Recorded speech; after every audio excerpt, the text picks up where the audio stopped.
És propera a mi la doctora Maria Quintana, que és una neuropsicòloga des del punt de vista del seu perfil acadèmic estricte, compagina les seves tasques de recerca amb aplicacions clíniques des de ja fa molt de temps, persona amb la qual hem treballat en els últims anys desenvolupant, efectivament, algunes coses, com no dir-ho, al voltant del Test Barcelona, i finalment el seu interès i el seu objectiu va ser superar una mica els mecanismes clàssics d'abordatge de les proves neuropsicològiques basades en la psicometria convencional i anar-se'n a models una mica més complexes, d'aquí la idea, en el sentit de plantejar noves alternatives a l'anàlisi de les dades i dels fenòmens derivats de la mesura mètrica clàssica amb neuropsicometria.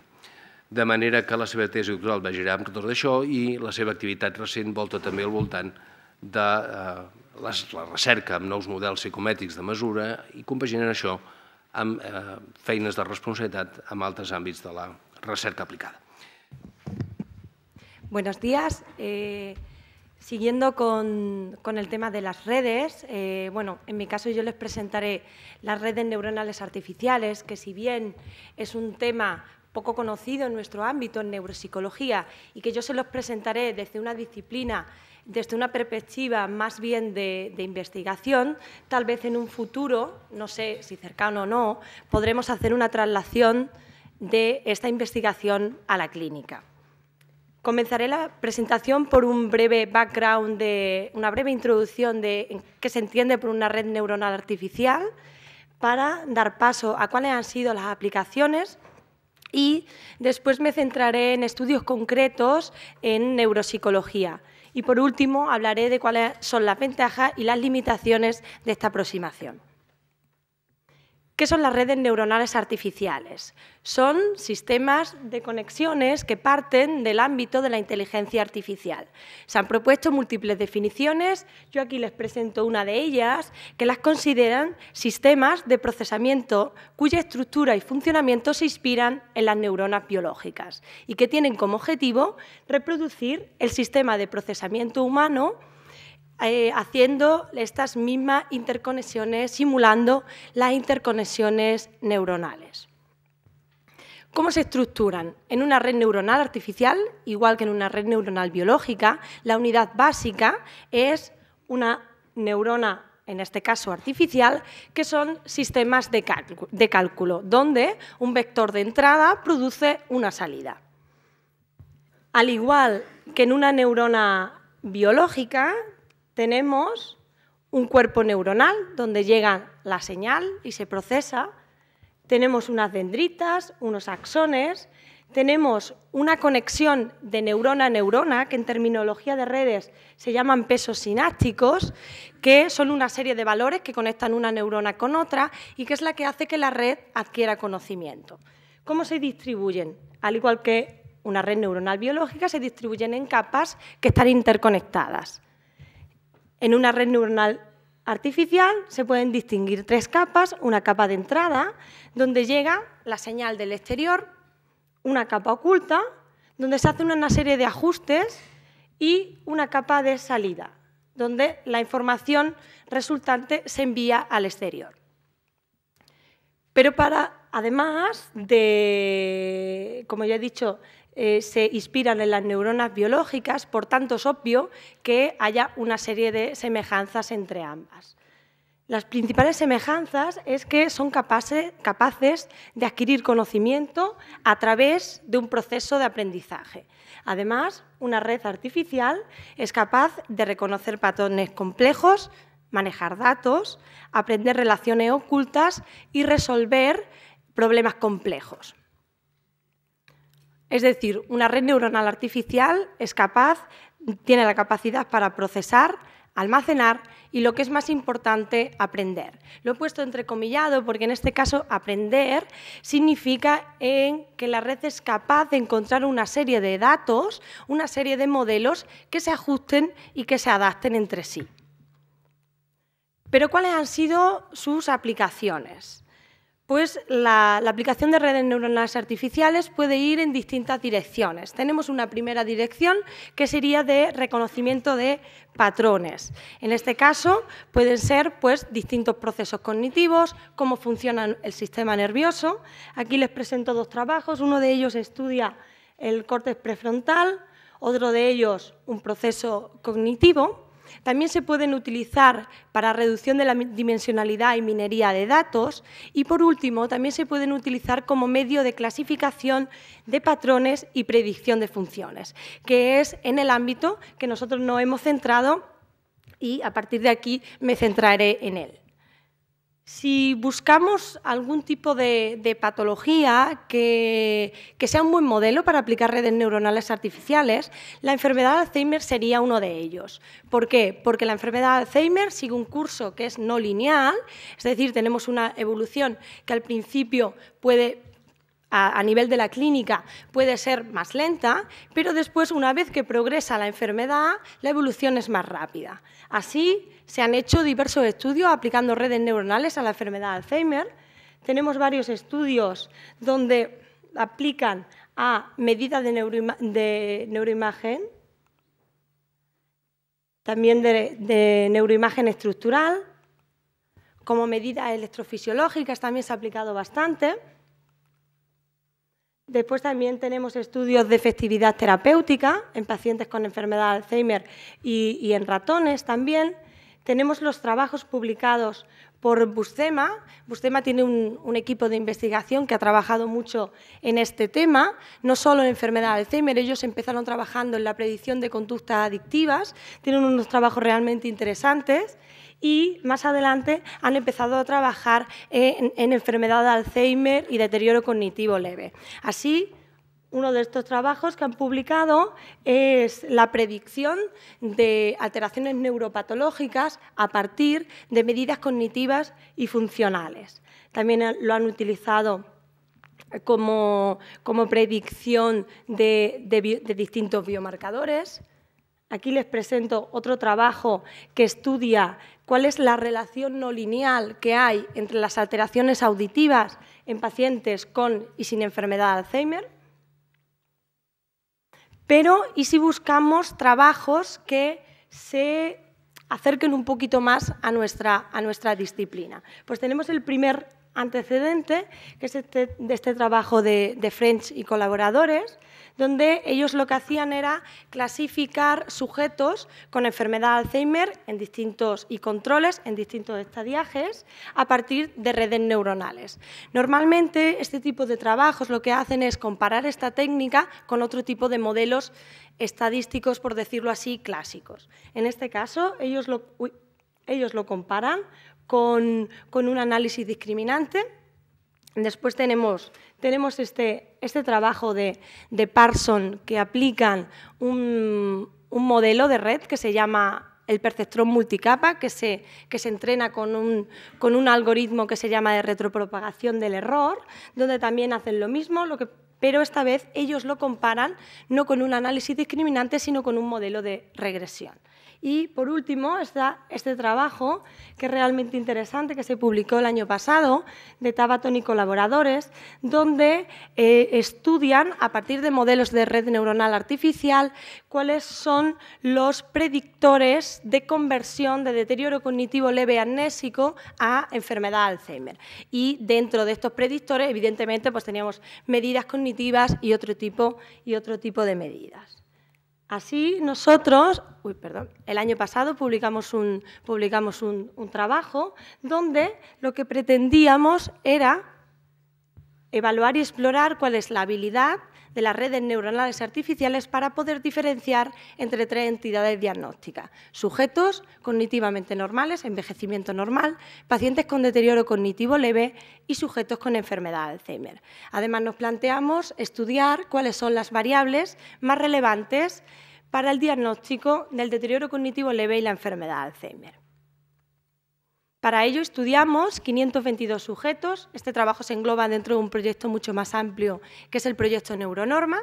Estos 522 sujetos se dividían en 3 grupos, 346 sujetos mayores de 50 años cognitivamente normales, 79 sujetos con deterioro cognitivo leve y 97 sujetos con enfermedad de Alzheimer.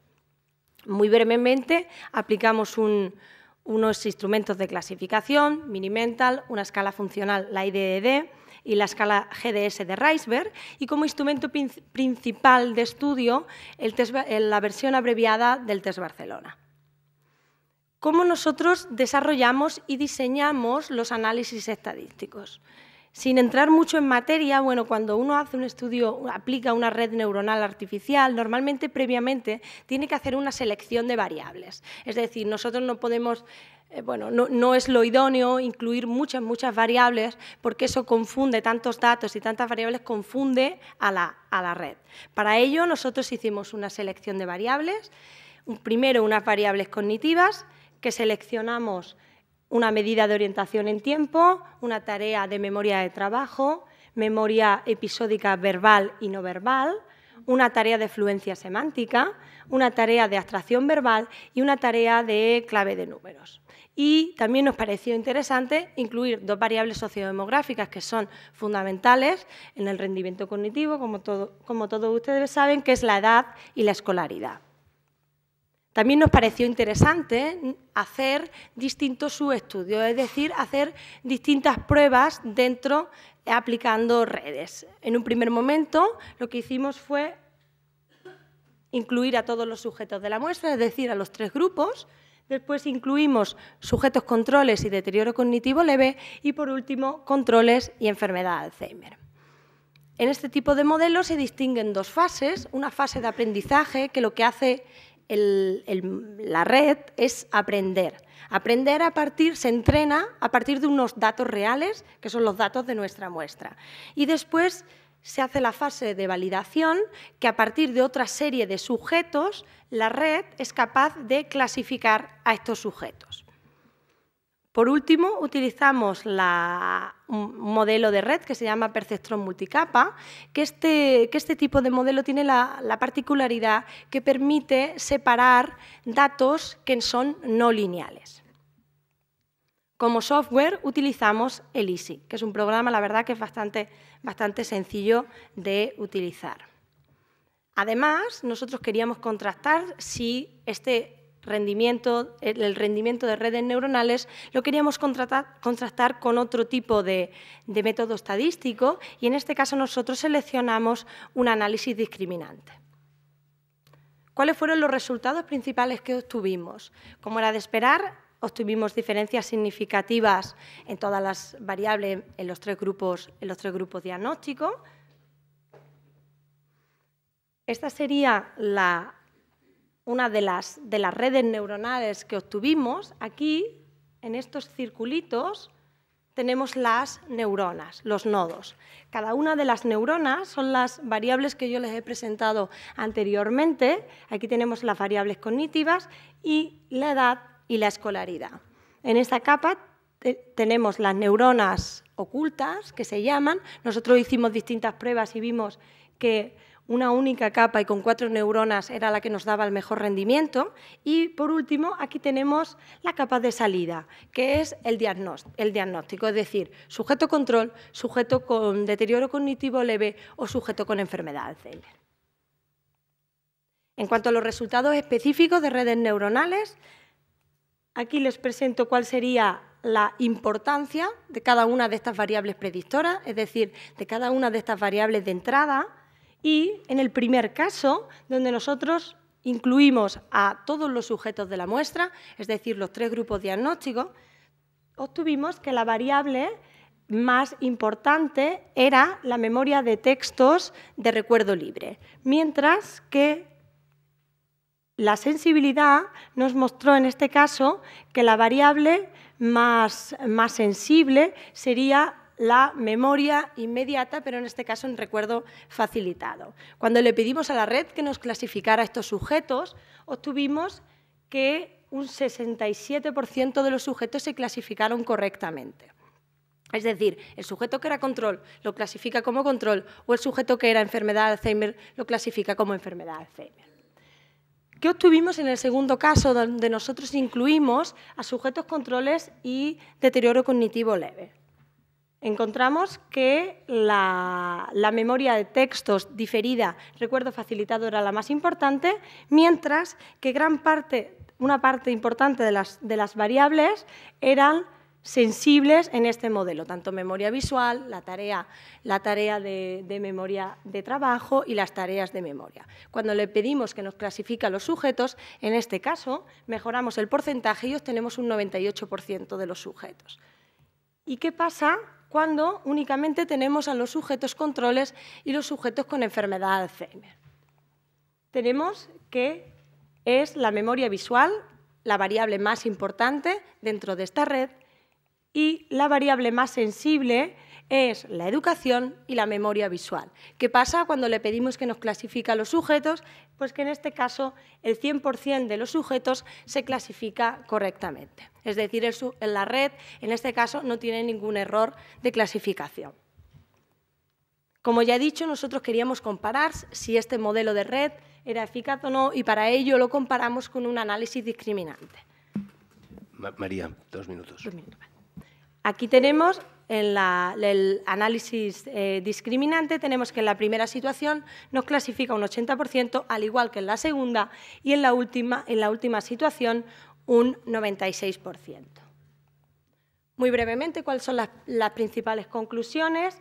Que el uso de esta metodología aporta unos buenos resultados, que es una herramienta potente de clasificación, que nos aporta cuáles son las medidas más sensibles y específicas, y me gustaría destacar cuáles son las ventajas que presentan este tipo de modelos. Y esto ya lo he comentado anteriormente, son sistemas no lineales y nosotros en psicología sabemos que muchos de los procesos no siguen un curso no lineal. La aplicación de estos modelos haría que nos estemos aproximando más a lo que es la realidad, que no necesitan una serie de supuestos de partida de datos, son capaces de transformar datos adaptables, sistemas tolerantes a fallos, trabajan con información incompleta, dan uniformidad en el análisis y son análogas a las redes biológicas. Y ya por último, evidentemente también tiene una serie de limitaciones. La principal es que se consideran cajas negras, es decir, no se sabe muy bien las interacciones, qué realmente pasa dentro de la red, son menos conocidas que los métodos estadísticos, están llenos de procesos empíricos y una serie de problemas metodológicos que todavía no se han resuelto. Por tanto, pueden ser un buen modelo este tipo de herramientas en nuestro ámbito, en las neurociencias, para desarrollar modelos predictivos. Para terminar, agradecer a todo el equipo que ha participado en el proyecto Neuronorma, especialmente a los pacientes que han participado, ya que sin ellos, bueno, gran parte de nosotros no estaríamos hoy aquí presentando nuestros resultados, a las entidades que han financiado el proyecto, el área de metodología de la Facultad de Psicología, en especial al doctor Guardia, y a todos vosotros, muchas gracias por vuestra atención.